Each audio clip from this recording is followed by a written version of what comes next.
এটা হচ্ছে গিয়ে Redmi Note 12 5G, যে ফোনটা কিনা বাংলাদেশের জাতীয় ফোন হতে চলেছে, বিকজ এই স্মার্টফোনটা গতবারের Redmi Note 11 Pro 5G স্মার্টফোনের 120Hz এর সুপার অ্যামোলেড প্যানেলের ডিসপ্লের সাথেই আসে। এছাড়া ফোনটার ডিজাইন আর ব্যাটারি ব্যাকআপ মারাত্মক লেভেলের, এবং এই স্মার্টফোনটাতে স্ন্যাপড্রাগনের নতুন 5G চিপসেটকে ইউজ করেছে Xiaomi। So hey guys, Shanto here. Note 12 স্মার্টফোনটা শুধুমাত্র 15 থেকে 16 হাজারে লঞ্চ করা হয়েছে, আর এই ফোনটার বক্সের সাথে 33 ওয়াটের charging brick, USB Type-C data cable, SIM ejector tool আর একটা টিপিউ কেসকে ফ্রিতে প্রোভাইড করেছে Xiaomi। So Redmi Note 12 5G স্মার্টফোনটা বাংলাদেশের মার্কেট কেমন প্রাইসে কাঁপাবে সেটা জানার জন্য সাবস্ক্রাইব আর ফলো করে ভিডিওটা দেখতেই থাকুন। ফার্স্ট অফ অল, ফোনটাকে আনবক্স করে বের করার পরে আমরা দেখতে পাচ্ছি ফোনটার ডিজাইন অনেকটাই নতুন ধাঁচের।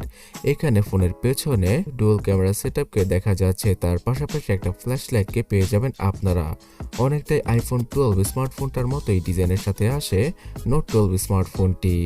এই ফোনটার পেছনে প্লাস্টিকের ব্যাক প্যানেলকে ইউজ করেছে Xiaomi, আর ফ্রন্টে পাওয়া যাবে Corning gorilla glass fibre protection.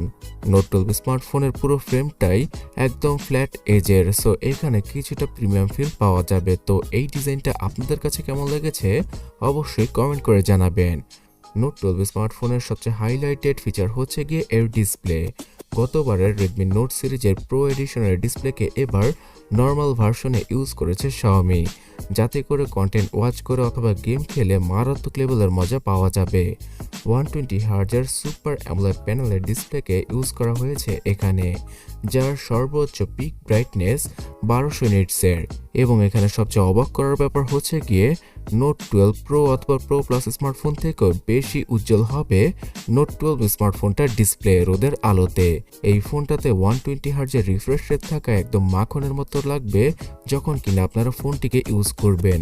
So 120Hz এর সুপার অ্যামোলেড প্যানেলের ডিসপ্লে, যেটা কিনা স্যামসাং প্রোভাইড করেছে, এত কম টাকার মধ্যে এর আগে কোনো ব্র্যান্ড দিতেই পারেনি এবং আগামীতেও দিতে পারবে না।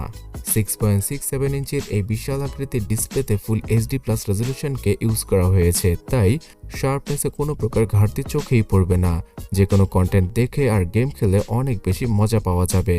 আর এখানে 360Hz এর টাচ স্যাম্পলিং রেটটাও অ্যাচিভ করতে পারে ফোনটি। সো এতটা টেকনিক্যালভাবে না বুঝিয়ে একদম সহজভাবে বলতে গেলে, যখন কিনা আপনারা ফোনের মধ্যে টাচ করবেন খুব দ্রুতই রেসপন্স করবে এই স্মার্টফোনটির ডিসপ্লে। আর এখানে একদম পিচ্ছি আকৃতির পাঁচ হোলকে পেয়ে যাবেন আপনারা। সো এত ছোট আকৃতির পাঁচ হোল থাকায় পুরো ফুল ভিউ একটা এক্সপিরিয়েন্স পাওয়া যাবে নোট 12 5G স্মার্টফোনটার ডিসপ্লে থেকে। তাছাড়া নোট 12 স্মার্টফোনটা এবার 4GB 6GB র্যামের পাশাপাশি 8GB র্যামের সাথেও আসে, যেখানে কিনা সর্বোচ্চ 256GBর UFS 2.2 এর ইন্টারনাল মেমোরিকে ইউজ করা হয়েছে। যে কোনো অ্যাপ ওপেন করতে অথবা ক্লোজ করতে আপনাদের তেমন কোনো প্যারা খেতে হবে না, খুব স্মুথলি কাজ করবে নোট 12 5G স্মার্টফোনটা। তবে বয়স হতে হতে মানে কিছুটা পুরনো হয়ে গেলে সব ধরনের অ্যান্ড্রয়েড ফোনের মতো এখানেও সামান্য কিছুটা ল্যাগিংয়ের দেখা আপনারা পেয়ে যাবেন। এটা হয়তো আমাকে নতুন করে বলতে হবে না। 4GB 6GB এবং 8GB এই তিনটা র্যাম ভেরিয়েন্টেই ভার্চুয়াল মেমোরির মাধ্যমে 12 থেকে 16GB ভার্চুয়াল র্যামকে ইউজ করা পসিবল, যেটা হয়তো মাল্টিটাস্কিংয়ে আপনাদের কাজে আসতেও পারে। যে কোনো অ্যাপ আপনারা ইউজ করতে পারবেন ইজিলি নোট 12 5G স্মার্টফোনে। চাইনিজ ভেরিয়েন্টের স্মার্টফোন হওয়া সত্ত্বেও এখানে গুগলের অ্যাপগুলোকে খুব ইজিলি সাইড লোড করা পসিবল। তবে গ্লোবাল ভেরিয়েন্টটা যখন কিনা এই স্মার্টফোনটার আসবে, তখন নোট 12 5G স্মার্টফোনে গুগলের অ্যাপগুলো প্রি ইনস্টলই করা থাকবে। এখানে মানে এই স্মার্টফোনটাতে দারাজ, বিকাশ, ফুডপান্ডা সহ নগদ আর অন্যান্য সকল বাংলাদেশি ট্রেন্ডিং অ্যাপগুলো আপনারা ইজিলি ইউজ করতে পারবেন আর ইনস্টল করতে পারবেন যে কোনো মাধ্যম থেকে। আপনারা দেখতেই পারছেন যে নোট 12 5G স্মার্টফোনটা out of the box Android 12 এর সাথেই আসে, যেখানে কিনা চাইনিজ মিউআইকে পাওয়া যাবে। আর এই চাইনিজ মিউআইতে অনেক বেশি ফিচার পাওয়া যায় গ্লোবাল মিউআইয়ের তুলনায়। এখানে র্যাম অপশনে আপনারা অনেক কম র্যামের মধ্যে ভালো ভালো সফটওয়্যারগুলো ইউজ করতে পারবেন, এবং চাইনিজ মিউআইটাও অনেক কম RAM hungry. So easily use করার ক্ষেত্রে Xiaomi Note 12 5G স্মার্টফোনটা খুব ভালো একটা এক্সপিরিয়েন্স দিয়ে দেবে। সো শুধুমাত্র র্যাম বেশি হলেই হয় না, এখানে চিপসেটের ক্ষেত্রেও ভালো কিছু করার প্রয়োজন। তো এই জন্যই Xiaomi স্ন্যাপড্রাগনের 4 Gen 1 চিপসেটকে ইউজ করেছে তাদের Note 12 5G স্মার্টফোনে। মিডিয়াটেকের বদলে এই প্রথমবারের মতো বাজেট ক্যাটাগরিতে Xiaomi 5G চিপসেট ইউজ করেছে, তাও আবার কোয়ালকমের, যেটা কিনা শুধুমাত্র 6 ন্যানোমিটার আর্কিটেকচারে তৈরি করা। আর এখানে Adreno 619 জিপিইউকে পেয়ে যাবেন। সো একদম সহজ ভাষায় ব্যাখ্যা করলে এই Redmi Note 12 5G স্মার্টফোনটা অনেকটাই Redmi Note 10 Pro অথবা 11 Pro যেটা কিনা গ্লোবালে এসেছিল সেই ফোনটার মতোই পারফর্ম করবে। এখানে গেমিং এর ক্ষেত্রে PUBG গেমটা 40 থেকে সর্বোচ্চ 10 এ টুনে 60 FPS এ প্লে করা পসিবল হবে। এছাড়া এই স্মার্টফোনটা দ্বারা ফ্রি ফায়ার গেমটি একদম পানির মতো চলবে। এর আগে স্ন্যাপড্রাগনের 720G অথবা 732G যেই প্রসেসরগুলো এসেছিল অনেকটা সেই প্রসেসরের মতোই পারফর্ম করবে স্ন্যাপড্রাগন 4 Gen 1 চিপসেটটা। অনেকেই 4 জেনারেশনের চিপসেট হিসেবে এটাকে একটা ডাউনগ্রেড বলতে পারেন, বাট এই চিপসেটটার স্পেসিফিকেশন একদম মারাত্মক লেভেলের।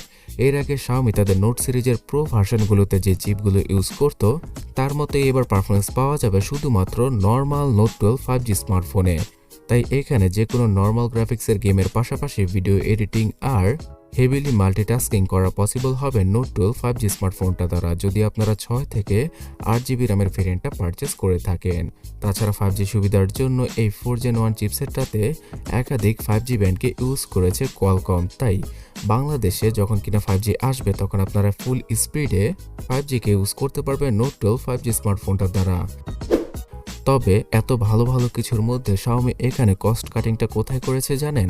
ক্যামেরা সেকশনে 48 মেগাপিক্সেলের ডুয়াল ক্যামেরা সেটআপ থাকছে ফোনটার পেছনে, আর সামনে পাওয়া যাবে ডিসেন্ট কোয়ালিটির অথবা অ্যাভারেজ কোয়ালিটির 8 মেগাপিক্সেলের নর্মাল রেজলিউশনের সেলফি ক্যামেরাটা যদি অন্তত 16 অথবা 13 মেগাপিক্সেলের হতো তাহলে খুব ভালো হতো। আর পেছনে যে ডুয়াল ক্যামেরা সেটআপ রয়েছে সেখানে একটা 2 মেগাপিক্সেলের ফালতু ডেপথ ক্যামেরা সেন্সরও রয়েছে। আপনারা এখানে আল্ট্রাওয়াইডের পাশাপাশি ম্যাক্রো ক্যামেরা সেন্সরকে মিস করবেনই, তার পাশাপাশি সেলফি ক্যামেরাটাও অতটা ভালো হবে না। তবে দিনের বেলায় কাজ চালিয়ে নেওয়ার মতো একটা ক্যামেরা সেটআপ দিয়ে দিয়েছে Xiaomi এখানে। ভিডিও কলিং এর ক্ষেত্রে আপনাদের কোনো প্যারা খেতে হবে না, আর এই স্মার্টফোনটা দ্বারা সর্বোচ্চ ফুল এইচডি রেজলিউশনে ভিডিও করা পসিবল, যেখানে কিনা সফটওয়্যার বেস EISR সাপোর্ট পাওয়া যাবে। এর মানে দাঁড়াচ্ছে গিয়ে জাইরো সেন্সরটা রয়েছে Note 12 5G স্মার্টফোনে। এছাড়া সেলফি ক্যামেরাতে কিছুটা শার্পনেসের ঘাটতি দেখতে পাওয়া যাবে এবং স্মুথ টাইপের ছবিগুলো তুলতে পারা পসিবল হবে ফোনটার ফ্রন্ট ক্যামেরা দ্বারা। এই ফোনটার ক্যামেরা অ্যাপে Xiaomiর সবগুলো ফিচারই রয়েছে, যেমন প্রো মোড, নাইট মোড সহ স্লো মোশনের ফিচার। তবে হ্যাঁ, সিকিউরিটি সেকশনে সেই আগের মতোই সাইড মাউন্টেড ফিঙ্গারপ্রিন্ট স্ক্যানারকে ইউজ করেছে Xiaomi Note 12 5G স্মার্টফোনটায়। আর এখানে আপনারা পেয়ে যাবেন জাইরো সহ সব ধরনের প্রয়োজনীয় sensor, software base face unlock, TV এবং এসি চালানোর জন্য এয়ার ব্লাস্টার সেন্সর, আর ওয়াইফাই ব্লুটুথের নতুন ভার্সনকে ইউজ করা হয়েছে Note 12 5G স্মার্টফোনে। আর এই পুরো ফোনটাকে পাওয়ার ব্যাকআপ দেওয়ার জন্য 5000 mAh ব্যাটারি এবং 33 ওয়াটের চার্জিং স্পিডকে ইউজ করেছে Xiaomi, যার মাধ্যমে কিনা 1 ঘন্টা থেকে 1 ঘন্টা 15 মিনিটেই ফুললি ফোনটাকে চার্জ করা পসিবল হবে। আর এই স্মার্টফোনটা দ্বারা সর্বোচ্চ 1.5 থেকে 2 দিনের ব্যাটারি ব্যাকআপ আপনারা ইজিলি পেয়ে যাবেন, যেটা কিনা নর্মালি এখন সব ধরনের স্মার্টফোনটাতে পাওয়া যায়। সো Note 12 স্মার্টফোনটা এতগুলো ফিচারের সাথে চাইনিজ মার্কেটে শুধুমাত্র 15, 16 এবং 17,000 টাকায় পাওয়া যাচ্ছে, কিন্তু বাংলাদেশে আসলে আমরা 18 থেকে শুরু করে 22,000 টাকার আশেপাশে আনঅফিশিয়াল ভাবে এই ফোনটার 4GB, 6GB এবং 8GB র্যামের ভেরিয়েন্টটাকে পেয়েও যেতে পারি। তবে অফিসিয়ালি হয়তো ভিন্ন কোনো নামে অথবা ভিন্ন কিছু স্পেসিফিকেশনের সাথে কিছুটা প্রাইস বাড়িয়ে এই স্মার্টফোনটার 4G ভার্সনটা আসতে পারে, যেহেতু এখনও বাংলাদেশে 5G আসেনি। সো এক কথায় বলতে গেলে Note 12 5G স্মার্টফোনটাতে মারাত্মক লেভেলের ডিসপ্লে আর খুব ভালো চিপসেটকে ইউজ করেছে Xiaomi এবার। তাছাড়া ব্যাটারি ব্যাকআপ আর অন্যান্য সকল কানেক্টিভিটি আগের Note 11 স্মার্টফোনটার মতোই, কিন্তু এখানে যদি বেটার একটা ক্যামেরা সেটআপ ইউজ করা যেত তাহলে আরও কিছুটা ভালো হতে পারত। তবে যাই হোক, এর থেকেও ভালো স্মার্টফোন যেটা কিনা আপনাদের সবার চাহিদা পূরণ করবে ক্যামেরা, ডিসপ্লে আর অন্যান্য সকল সেকশনে, সেটা হচ্ছে গিয়ে Note 12 Pro। আর সেই ফোনটার প্রাইসিং আর অন্যান্য সকল ডিটেলস রিভিউ সম্পর্কে জানতে ডান পাশের ভিডিওটাতে ক্লিক করুন অথবা কমেন্ট সেকশনটা চেক করুন। এই ভিডিও ভালো লাগলে লাইক আর শেয়ার করতে ভুলবেন না। ধন্যবাদ।